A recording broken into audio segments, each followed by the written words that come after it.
नमस्कार। बोर्ड परीक्षा 2024 हेतु विज्ञान विषय में महत्वपूर्ण प्रश्नों हेतु ये पेपर बनाया गया है। इसके अनुसार कुछ तैयारी करें। पहला प्रश्न, मानव पाचन तंत्र का नामांकित चित्र बनाकर वर्णन करिए। यानी मानव का पाचन तंत्र का चित्र बनाइए और उसका वर्णन करना है। दूसरा प्रश्न, मानव श्वसन तंत्र का नामांकित चित्र बनाकर वर्णन करिए। यानी श्वसन तंत्र का चित्र बनाना है और उसके बारे में वर्णन करना है। तीसरा, मानव हृदय का नामांकित चित्र बनाकर उसकी क्रियाविधि लिखिए। इसमें मानव हृदय का नामांकित चित्र बनाना है, उसकी संरचना के बारे में लिखना है और उसकी जो भी क्रियाविधि है वो लिखनी है। प्रश्न 3, मानव उत्सर्जन तंत्र का नामांकित चित्र बनाकर वृक्काणु की संरचना का सचित्र वर्णन करिए। यानी उत्सर्जन तंत्र का चित्र बनाकर उत्सर्जन तंत्र का वर्णन, जिसमें दोनों किडनियाँ वगैरह आती है और किडनी और मूत्रवाहिनी मूत्राशय आते हैं, और एक वृक्काणु जो किडनी में की जो इकाई है, यानी छोटी छोटी इकाइयाँ होती है वृक्काणु, उसी से बनती है वृक्काणु, जिसको नेफ्रॉन कहते हैं। नेफ्रॉन की संरचना का सचित्र वर्णन करना है। प्रश्न 5, प्रतिवर्ती क्रिया क्या है और मस्तिष्क का सचित्र वर्णन करना। तो ये पांचवा प्रश्न है, प्रतिवर्ती क्रिया क्या है और मस्तिष्क की संरचना का सचित्र वर्णन करो। अगला प्रश्न, मानव हार्मोन और पादप हार्मोन के नाम और कार्य। जैसे मानव हार्मोन अलग अलग ग्रंथियों से स्रावित होते हैं, पीयूष ग्रंथि, थायराइड ग्रंथि, अग्नाशय ग्रंथि, एड्रिनल ग्रंथि, जनन ग्रंथियाँ। इसी प्रकार से पादप हार्मोन है, जैसे एब्सिसिक अम्ल, ऑक्सीन हार्मोन, साइटोकाइनिन हार्मोन। इस प्रकार पादप हार्मोन है, इनके भी नाम और ये कार्य लिखने हैं। अगला प्रश्न, लैंगिक जनन किसे कहते हैं? नर और मादा जनन तंत्र का सचित्र वर्णन करिए। लैंगिक जनन जिसमें दो जनक का होना आवश्यक है, लैंगिक जनन कहलाता है। और नर जनन तंत्र और मादा जनन तंत्र दोनों में से कोई एक प्रश्न अवश्य रूप से आता है। अधिकांश बोर्ड में आता है प्रश्न नर जननांग और मादा जननांग के सचित्र वर्णन के लिए। अलैंगिक जनन किसे कहते हैं? अगला प्रश्न है, अलैंगिक जनन किसे कहते हैं? इसकी विभिन्न विधियों का वर्णन करिए। अलैंगिक जनन जिसमें एक जनक भाग लेता है और इसकी विभिन्न विधियां जैसे मुकुलन, विखंडन, बीजाणु जनन, इस प्रकार की क्रियाएं हैं। इसके बाद अगला प्रश्न है, 9वां प्रश्न, आनुवांशिकता क्या है? मेंडल के एक संकर संकरण व द्विसंकर संकरण प्रयोग को आरेखीय चित्र द्वारा समझाइए। यानी आनुवांशिकता क्या है? यानी आनुवांशिक गुणों की लक्षणों की वंशागति का जो अध्ययन जिस विज्ञान में किया जाता है वो आनुवांशिकता कहलाती है। और इसमें मेंडल का जो एक संकर संकरण प्रयोग है और द्विसंकर संकरण प्रयोग है, इनका वर्णन करना है। एक संकर संकरण प्रयोग में एक लक्षण लिया, लंबाई का गुण, और द्विसंकर संकरण में बीजों का रंग और उनका आकार, गोल और पीला, RR YY। तो ये मेंडल का एक संकर संकरण और द्विसंकर संकरण प्रयोग है। द्विसंकर संकरण प्रयोग जो चेकर बोर्ड है वो बनाना है, प्रथम और द्वितीय पीढ़ी। एक संकर संकरण में प्रयोग में प्रभावी और अप्रभावी लक्षण आते हैं, और द्विसंकर संकरण जो प्रयोग है उसमें लक्षणों की वंशागति के बारे में। अगला प्रश्न 10वां, वंशागत लक्षण क्या है? मानव में लिंग निर्धारण को जो चित्र है बनाकर उसका आरेखीय चित्र बनाकर उसका वर्णन करना है। लिंग निर्धारण को समझाइए। तो वंशागत लक्षण एक पीढ़ी से दूसरी पीढ़ी में जाने वाले लक्षण होते हैं, और लिंग निर्धारण के लिए दो लिंग गुणसूत्र होते हैं, XX जिसमें पुत्री और XY जिसमें पुत्र उत्पन्न होता है, वो चित्र बना के इसमें समझाया जाना है। अगला प्रश्न 11वां, परावर्तन का नियम क्या है?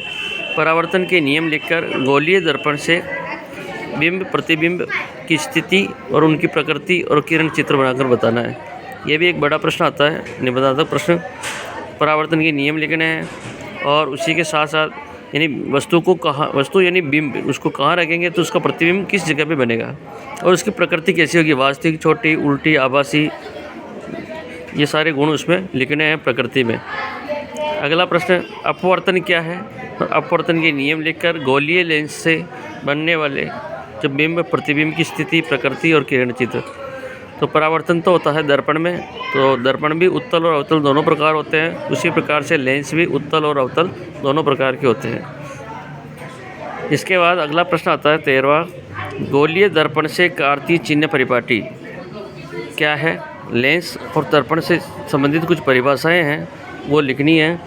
तो कार्तीय चिन्ह परिपाटी जो अपने ग्राफ बनाया जाता है तो एक्स और वाई एक्स बनानी है और उन्हीं के अनुसार इनका मूल बिंदु और अन्य जो बिंदु है वो निर्धारित किए जाते हैं। प्लस का और माइनस का जो निशान माना जाता है वो ग्राफ के अनुसार ही माना जाता है।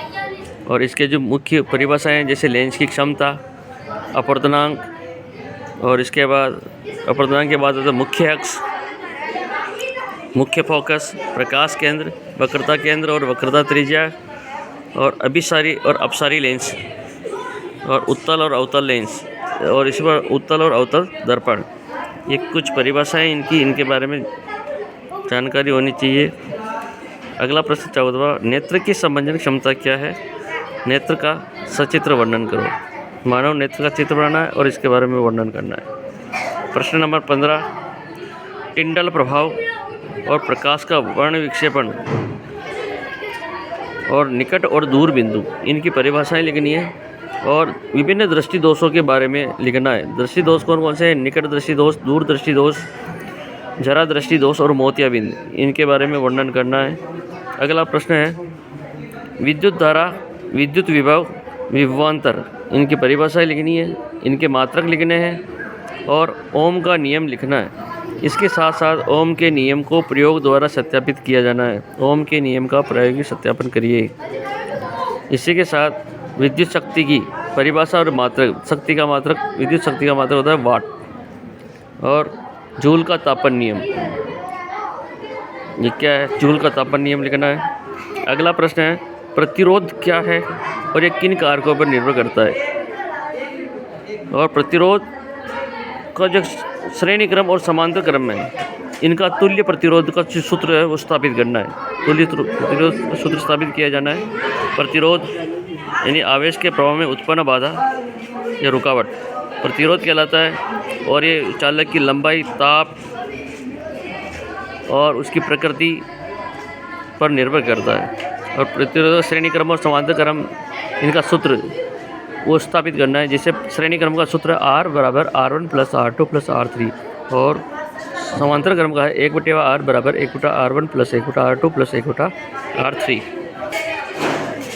अगला प्रश्न है, फ्लेमिंग का दाएं हाथ का नियम और बाएं हाथ का नियम क्या है?